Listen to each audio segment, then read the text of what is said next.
Good morning. Good morning guys. और देखिए, जो हमारा क्लास चल रहा था, क्लास 10th का साइंस, और जिसमें हम क्या पढ़ रहे थे, प्रकाश का अपवर्तन और परावर्तन। तो इसमें लास्ट वाला टॉपिक हमारा बचा हुआ था, जो कि क्लास नहीं हो पाई थी। हमने बताया था कि ये अंतिम टॉपिक है और एक छोटा सा टॉपिक बचा हुआ है, जो इसके बाद हम नेक्स्ट चैप्टर पे आएंगे। तो इस टॉपिक को हम अभी फटाफट खत्म करते हैं और इसको देख लीजिए क्या है।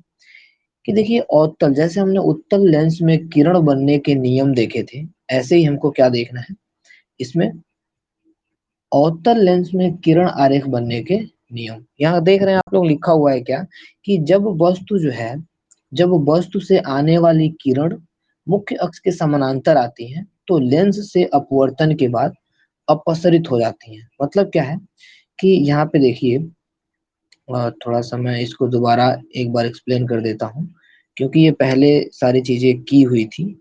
तो देखिए क्या होता है कि इसमें नियम क्या है कि अवतल दर्पण क्या है, ये है अवतल दर्पण हमारा, और ये क्या होता है, हमारा मुख्य अक्ष होता है। तो यदि कोई वस्तु यहाँ रखी हुई है और इस वस्तु से कोई किरण आ रही है जो कि समानांतर आ रही है मुख्य अक्ष के, तो ये इधर से जाती है, जब अपवर्तन होता है, निकलती है, तो ये इधर फैलती हुई चली जाती है। ये क्या होती है, फैलती हुई, अपसरित, यानी पसर जाती है, मतलब फैल जाती है। ठीक है, ये था। और इसके बाद दूसरा नियम क्या था कि यदि जब प्रकाश की किरण, क्या है, प्रकाश की किरण,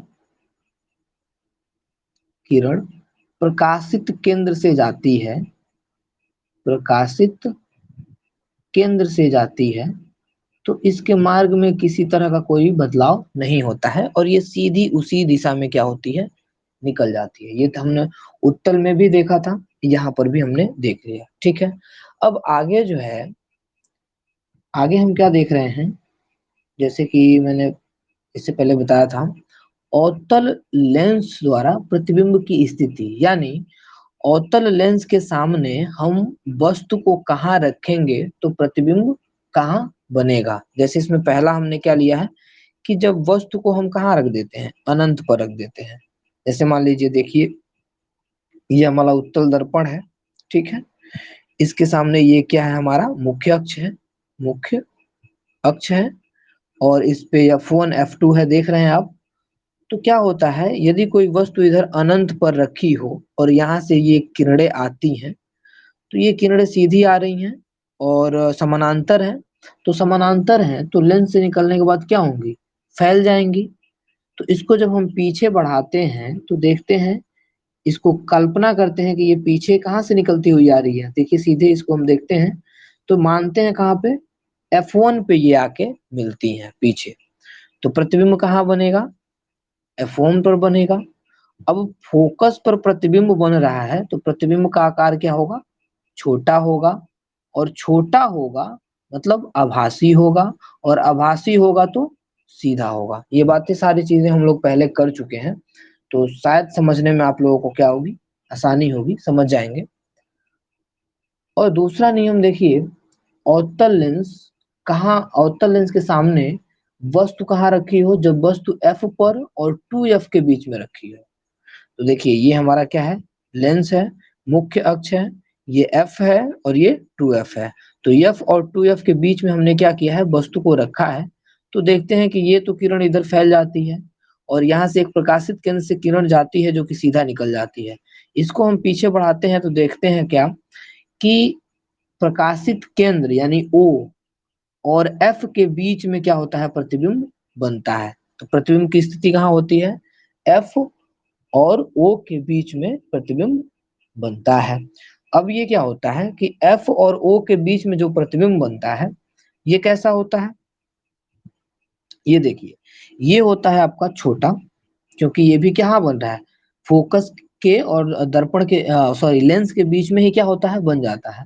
तो ये क्या होता है, छोटा होता है, ये छोटा होता है। और छोटा होगा तो क्या होगा, बताए थे, आभासी होगा, आभासी होगा। और आभासी होगा तो क्या होगा, सीधा होगा या उल्टा, तो सीधा होगा, हम जानते हैं क्या होगा, सीधा होगा। ठीक है, कुछ चीजें आप हमेशा याद रखिए, भूलिएगा मत। चलिए, हम आगे देखते हैं लेंस का सूत्र। तो लेंस का सूत्र हमको ये याद रखना है, 1/v minus 1/u is equal to 1/f।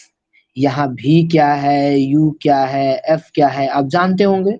v क्या है, v क्या है, देखिए v क्या है, जानते होंगे आप लोग। वस्तु की ऊंचाई, प्रतिबिंब की ऊंचाई, फोकस, किसका फोकस, लेंस का फोकस। ठीक है। अब देखिए हम बात करते हैं आवर्धन की। तो लेंस की आवर्धन क्षमता क्या होता है। देखिए किसी लेंस द्वारा, कोई भी एक लेंस है, उस लेंस के द्वारा कितने किरण को अपसरित या अभिसारित किया गया है, उसकी मात्रा क्या कहलाती है, आवर्धन क्षमता कहलाती है उस लेंस की। नहीं समझ में आई है, चलिए इसको थोड़ा सा और एक्सप्लेन कर देते हैं। देखिए जैसे मान लीजिए क्या है, हमारा ये उत्तल लेंस है, ठीक है, और इस पे प्रकाश की किरणें आती है ना, तो ये कितना क्या करता है, मोड़ देता है। इसकी क्षमता को हम क्या कहते हैं, आवर्धन क्षमता कहते हैं। बात समझ में आई। और यह आवर्धन क्षमता जो होती है, लेंस की आवर्धन क्षमता, लेंस की आवर्धन क्षमता उसके फोकस के व्युत्क्रमानुपाती होती है। आवर्धन क्षमता को P से लिखते हैं, यानी लेंस की क्षमता क्षमता P बराबर क्या होता है, 1/f होता है, 1/f होता है। इसको भी हम क्या करेंगे, याद रखेंगे। मतलब जिस लेंस की फोकस दूरी कम होगी उसकी आवर्धन क्षमता अधिक होगी, जिसकी आवर्धन क्षमता अधिक होगी उसकी फोकस दूरी कम होगी। बात समझ में आ रही होगी। ठीक है, चलिए हम निकलते हैं अगले स्लाइड पे, देखते हैं अगला स्लाइड है, इसमें ले लेते हैं। ठीक है, अब देखिए जो लेंस की क्षमता होती है, लेंस की क्षमता, लेंस की क्षमता को का मात्रक, लेंस की क्षमता का मात्रक जानते होंगे आप लोग, क्या होता है, डायप्टर होता है।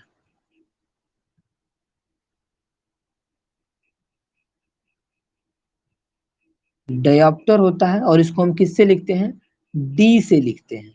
इसको हम डी से लिखते हैं, कलर हमारा रेड चल रहा है, हाँ, डी से लिखते हैं। तो इसमें देखिएगा 1d, एक डायोप्टर बराबर होता है 1 to the power -1 के, 1 मीटर टू द पावर -1 के, मीटर टू द पावर -1 के होता है। ठीक है, बात समझ में आई।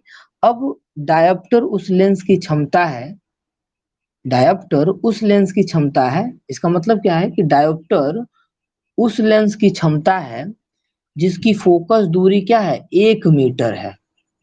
बात समझ में आई, नहीं समझ में आई, दोबारा सुनिए। डायोप्टर, एक डायोप्टर क्या है, उस लेंस की क्षमता है जिसका फोकस क्या है, 1 मीटर है। जैसे मान लीजिए ये हमारा क्या है, लेंस है, और लेंस का यदि फोकस ये f1 जो है यहाँ से 1 मीटर है, ठीक है, तो इसकी क्षमता कितनी होगी, 1 डायोप्टर होगी। बात समझ में आई, 1 डायोप्टर होगी। अब चलिए थोड़ा सा आगे निकलते हैं, इधर आप ध्यान दीजिएगा कि यदि हम बात करें उत्तल लेंस की, उत्तल लेंस की, तो उत्तल लेंस की क्षमता, उत्तल लेंस की क्षमता किस में होगी, ऋणात्मक होगी या धनात्मक होगी, तो पॉजिटिव होती है। याद रखेंगे हम, क्या होती है, पॉजिटिव होती है। वहीं अवतल, अवतल लेंस की क्षमता क्या होती है, निगेटिव होती है। इस बात को आप क्या करेंगे, याद रखेंगे, कभी नहीं भूलना है, बिल्कुल नहीं भूलना है। ठीक है, तो ये लेसन हमारा जो था ये लगभग लगभग कंप्लीट हो चुका है आपका, इसमें कुछ बचा नहीं है। तो एक क्वेश्चन हम देख लेते हैं, जैसे कि प्रश्नावली, प्रश्नावली का एक क्वेश्चन, सारे प्रश्नावली आप लोग सारे प्रश्नावली जो है आप लोग खुद लगाइए, और इसमें अगर कोई दिक्कत होती है तो आप पूछ सकते हैं। नेक्स्ट क्लास में आपको उस क्वेश्चन का हल बता दिया जाएगा। जैसे एक सिंपल सा क्वेश्चन इसमें दिया हुआ है, आप देखेंगे पीडीएफ में आपको मिलेगा। तो दिया है कि तीन माध्यम हैं, तीन माध्यमों माध्यमों ए बी सी का का अपवर्तनांक अपवर्तनांक 1 3 क्या दिया है देखते हैं। हाँ, 1 3 और 1.5 और 1.4 है। तो इसमें से किस माध्यम में किस माध्यम में किस माध्यम में प्रकाश की चाल अधिक होगी? प्रकाश की चाल अधिक होगी अधिक होगी। बात समझ में आ रही है? और किस माध्यम में सबसे कम होगी? ये क्वेश्चन है, बड़ा इजी क्वेश्चन है। देखिए, तीन माध्यम दिया है ए बी सी, और सब में 1 2 3 और ये 4 जो है क्या दिया है हमारा? अपवर्तनांक दिया है। अब देखिए इसका कंसेप्ट क्या है, कैसे हम समझेंगे इसको, कैसे लगाएंगे। देखिए अपवर्तनांक होता क्या है, अगर हम बात करें अपवर्तनांक की, तो अपवर्तनांक क्या होता है? अपवर्तनांक होता है कि जब प्रकाश की किरण किसी माध्यम में तिर्यक आती है तो वो अपने एग्जैक्ट लोकेशन से थोड़ा सा क्या होती है, इधर उधर हट जाती है। इसी घटना को हम क्या कहते हैं? अपवर्तनांक कहते हैं। अब ऐसा क्यों होता है, हम आपको बताए थे कि जब कोई प्रकाश की किरण विरल माध्यम से सघन माध्यम में जाती है तो उसकी चाल क्या होती है? कम हो जाती है। चाल क्या होती है? कम हो जाती है, जिस वजह से वो अपने एग्जैक्ट मार्ग से विचलित हो जाती है। बात समझ में आई?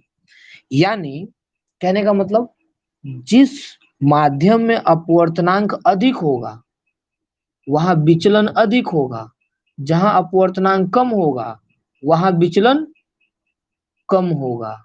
समझ में आया? नहीं समझ में आया? दोबारा सुनिए।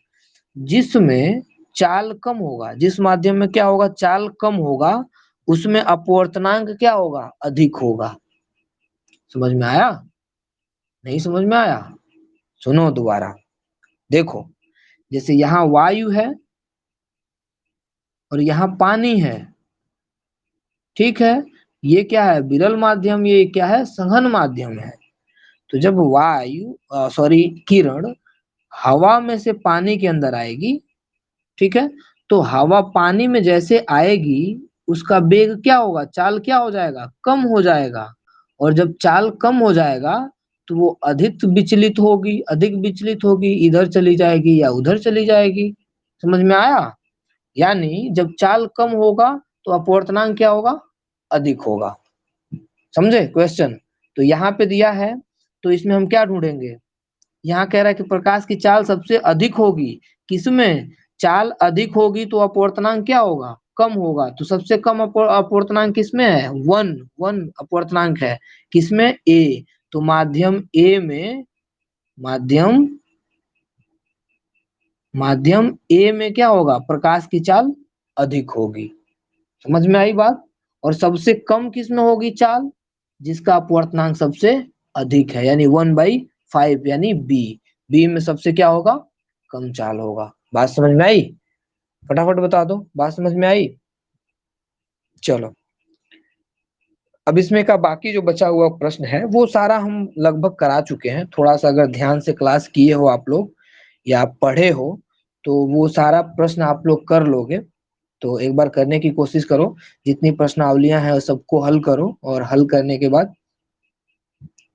हमें बताओ। अपना कॉपी जरूर चेक करवाएं, ठीक है? कॉपी कंप्लीट करें और कॉपी को चेक करवाएं। जो असाइनमेंट दिया जा रहा है उसे जरूर कंप्लीट करें। जितने प्रश्न हैं, प्रश्न को अभी से सॉल्व करना सीखें। सॉल्व करना जरूरी है। और राइटिंग, राइटिंग मतलब देखो एग्जाम में यही काम आता है, जो इतना हम प्रैक्टिस किए होते हैं एग्जाम में वही काम आता है। हमने क्लास किया है, नोट बनाया है, नोट काम नहीं आता है, नोट काम नहीं आता है, काम ये आता है प्रश्न। कितने ज्यादा से ज्यादा प्रश्न को हमने क्या किया है, प्रैक्टिस किया है, ठीक है? कितना अधिक हमने क्या किया है, असाइनमेंट दिया है, नए नए क्वेश्चन को हल किया है, वही समझ में वही चीजें क्या है, काम में आती हैं। जैसे हमने क्लास किया, क्लास में हमने टॉपिक तो समझ लिया, टॉपिक क्या किया हमने, पढ़ लिया, समझ लिया, लेकिन जब प्रश्न हल करेंगे तो उस टॉपिक का क्या होगा, यूज होगा। और जब उस टॉपिक को हम बार बार यूज करेंगे तो ये टॉपिक ही नहीं याद होगा हमको, इस टॉपिक से रिलेटेड कई सारी बातें जो होंगी अलग अलग छोटी छोटी, वो बातें भी हमको क्या होंगी, याद आएंगी, और अच्छे से याद आएंगी, हमेशा याद रहेंगी वो चीजें। तो प्रश्न हल करना बहुत जरूरी होता है। प्रश्न खुद हल किया कीजिए आप लोग। जैसे यहीं पे देखिए, क्वेश्चन नया था, थोड़ा सा आदमी घूम जाएगा, लेकिन वो चीजें हम क्लास में बताए हुए हैं, अगर थोड़ा सा दिमाग लगाएंगे, आप ध्यान देंगे इस बात पे, तो वो क्वेश्चन का आंसर आप खुद ढूंढ पाएंगे, ठीक है? तो चलिए क्लास को हम करते हैं खत्म। क्लास तो वैसे खत्म हो गई है, कल जो है अपना नेक्स्ट चैप्टर शुरू होगा। तो इस प्रश्नावली के जितने भी क्वेश्चन होंगे, सारे क्वेश्चंस जो हैं आप करके और टेलीग्राम पे टेलीग्राम पे जरूर दिखाएं, ठीक है? चेक जरूर करवाएं। तो चलिए बंद करते हैं क्लास, क्लास ओवर।